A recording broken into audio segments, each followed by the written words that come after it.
to stop importation to help our rice farmers.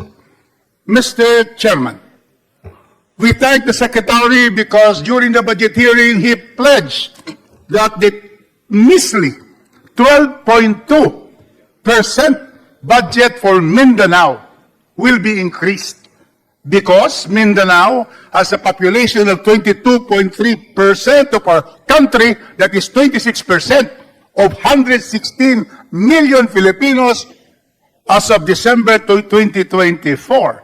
And of course, based on their papers that they submitted, Mindanao has 37.5% of our farmers and our fisherfolk.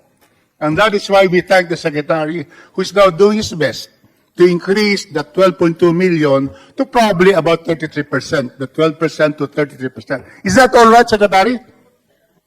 More or less, Mr. Chair. And not correct answer. That's why the Secretary always gives the correct answer. Thank you so much, Secretary. Now, because of that, we are happy to be able to have that, increase for Mindanao. Mindanao, for rice, produces exactly around 25%. Don't you agree with that, Secretary? 1/4 of the rice is produced. That is in the record. Yes, Mr. Chair.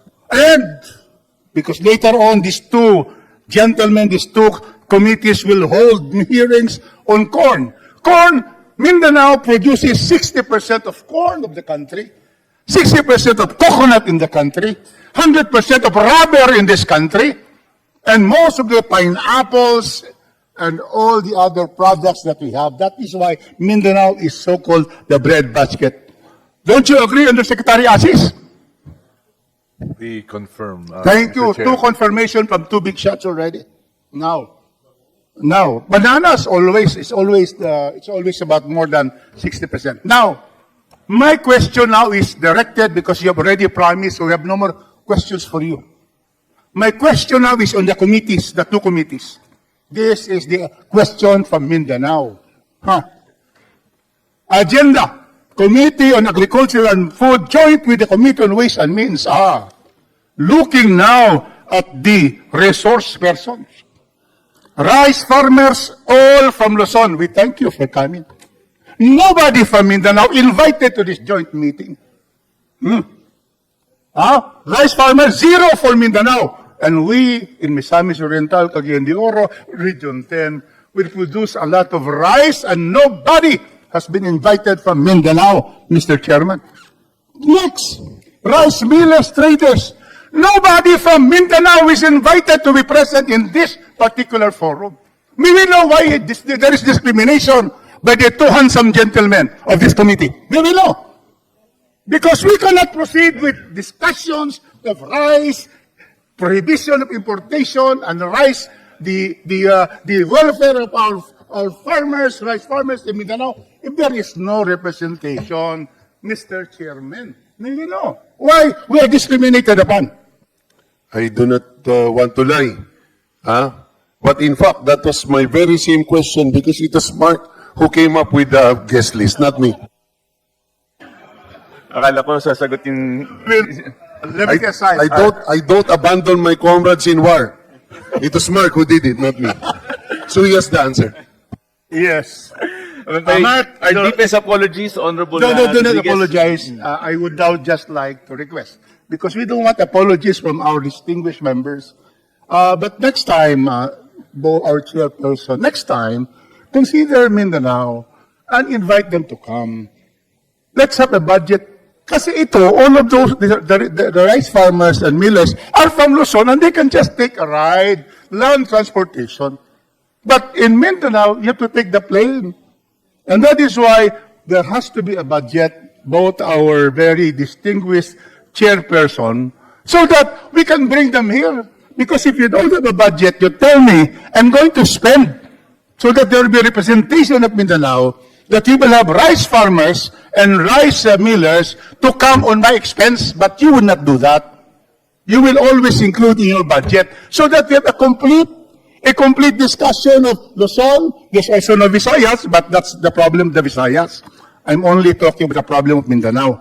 No Visayas, no Luzon. How can we be able to have a complete analysis and comprehensive study and support if there is no representation from Mindanao. Can we get the commitment that in the next hearings, probably rice, corn will be next, and then we will have coconut, and so forth. If we can have the specific sectors from Mindanao invited, can we just get the secretary, the two chairperson, our debonair chairpersons, to be able to pledge that in open court and within this televised stream, online promise to the entire people of the Philippines, including Mindanao. No apologies they did.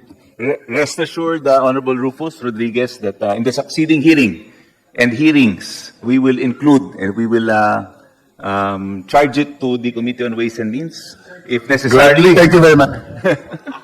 So no need, sir, to Thank you, Chairman pay for Enverga. the Chairman Miro, what is your statement? Well, really, two reasons why they are not here. First is really the shortness of time, because this matter became an urgent concern on the part of the Speaker. So both committees were not really able to mobilize both from Mindanao as well as Luzon. Second reason is we were well aware that the most knowledgeable, the expert, the one who has full grasp of the history, the experience of the numbers of Mindanao, will be present in the person of Congressman Rufus Rodriguez. So, but having said that, I don't think while we recognize you as the foremost authority, but in deference to your request, we will charge it to the MOE of the Office of Congressman Mark Enverga to make sure that we have representatives. In fact, Congressman Mark and the very generous Committee on Agriculture has suggested that we hold the next hearing in Cagayan de Oro. We would gladly receive and organize it because palagi na lang sa Luzon, let us go to Cagayan de Oro so that we are able to have also our rice farmers, our rice millers, our rice traders to be present. So with that, I thank the initiative of both chairmen, Chairman Mark Enverga, Chairman Miro Kimbo, that probably the next hearing, let us go around because palagi lang wala kami. So that is my thanks. So finally, my final statement, Mr. Chairman, we laud President Ferdinand Bongbong Marcos Jr. for ordering Executive Order 93 that will therefore assure our small rice farmers that there will be a halt in the importation so that their rice production, which is now having a big volume in this rice harvest, which, because of what the President has done by issuing Executive Order 93, would now protect and also make sure that the welfare of rice farmers in our country are always benefited and supported and protected. Next, we always thank Secretary Laurel because he is always saying that what the DA is doing is to make sure that our rice farmers are given more income. Is that correct, Secretary? That is always the objective as far as rice is concerned. Is that confirmed? Yes, Mr. Chair. We thank you for that because, as you see, 25% of our people in Mindanao into rice farming. And that is why with that, Mr. Chairman, with loading, first, the two debonair chairperson for making sure that the next hearing will be in Cagayan de Oro. We will support that and we will organize that. And also our thanks to the President and also to Secretary Kiko and all the officials of DA and our other agencies. I therefore would like to thank this committee for giving me this chance to talk this afternoon. Thank you very much, Mr. Chairman. Thank you very much, Honorable Rufus. Again, we wish to reiterate our commitment in the succeeding hearings that we will conduct one in Cagayan de Oro. Thank you, sir. Thank you so much. Now we will move along. We have next is the Honorable Joseph Tan. Pero before that, may I recognize your partner, the Honorable Reynan Arrogancia. Thank you for joining us. Kaya Please pinasabi proceed. ko na sa akin eh. Magandang Hapon po sa bawat isa, sa lahat-lahat po, kay Secretary, sa ating ang dalawang chairperson, at sa ating mga colleagues na narito, no? Muli, isang mapagpalang hapon na, no? Launa, 20 na ho yata, kung na nagkakamali. Gusto ko lang pansinin yung sinambit ng ating kasamahan dito, na yan nga si Mr. Bolos. Si Mr. Bolos ba yung member ho kayo ng IA, CIA, Federation ng IAs o yung Confederation? Saan po ba kayo naka-membro doon? At Irrigators Association po. ng Nueva Ecija po? Nueva Ecija po. Nia Upris po. Okay. Kasi sa Isabela ho ay yun nga ay napambit ko kanina, talaga ho may mga 94,000 hectares more or less, kung ano nagkakamali. At totoo na narinig naman natin na talagang sabi nga ho ni Mr. Bolos, hindi naman ho tayo against sa mga ayuda, Secretary. Bagamat nung ko ho ay umuwi, may mga narinig nga ho ko sa mga, tinawag ko ho yung pinaka-Confederation Chairperson ng buong Isabela. Ay tinanong ko nga, at ang sabi ho nila, ito feedback lang naman para at least makorek lang ho natin ng konti, na sa isang hektarya ho ba ilang inputs ho ba ang dapat ilagay sa isang hektarya? Dapat, kung hybrid, sir, at least 12 bags of fertilizer. Opo. Kung inbred, less. Opo. Kasi po, ang sabi ho nila, at nakausap ko rin yung isang barangay official doon, yung mismong kapitan, nabigyan sila ng ayuda from national government, isang kaban, at late pa, sabi niya. Yung pinarating ko lang ho, Secretary, at narinig ko naman ho talaga yung rason natin, no? Bagamat ang sabi nga ho nila, talagang maski sana wala ng ayuda, basta iayos na lang yung presyo. Di po ba, yun ho ang sentimento ng ating kasamahan, si Mr. Bolos. Tama po ba?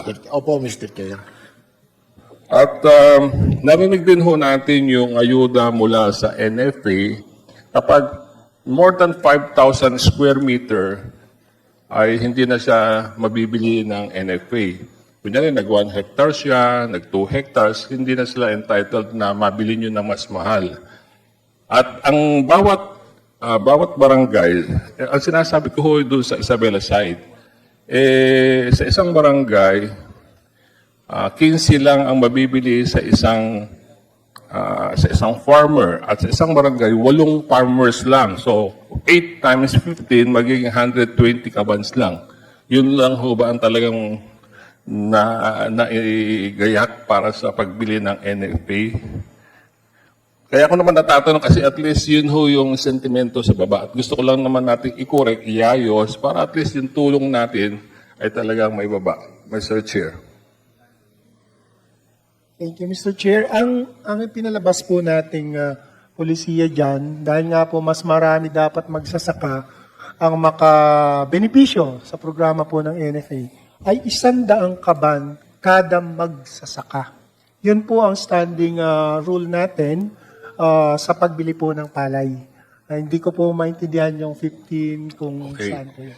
Ang tanong ho ngayon, yun ho yung sentimento lang naman nila gusto ko iparating. Kaya gusto ko rin bilang kinatawan ng 4th District of Isabela, gusto ko lang din naman iparating. Ang tanong hong pangalawa, ilan ho ba talaga ang total amount o quantities involved na siya ho yung tinutulungan ng ating bansang Pilipinas as far as NFA is concerned? Ilan ho ba ang volume at magkano equivalent amount per year? Kasi tinitignan ho natin, kung susumahin natin, sabi nga ni Secretary, meron tayong 1,300,000 hectares. Ilan percent ho ba yung nabibigyan natin ng tulong para masabi natin substantial yung epekto, yung impact sa ating mga farmers? Mr. Chair, ang atin pong pondo at sa mandato po ng NFA na nasasaad sa batas, ang maximum po na kayang mabili natin ay 5% lamang ng production, total production. So ang target po natin sa taong ito ay wala pa hong 11 million bags or kaban palay, buong bansa na po yan.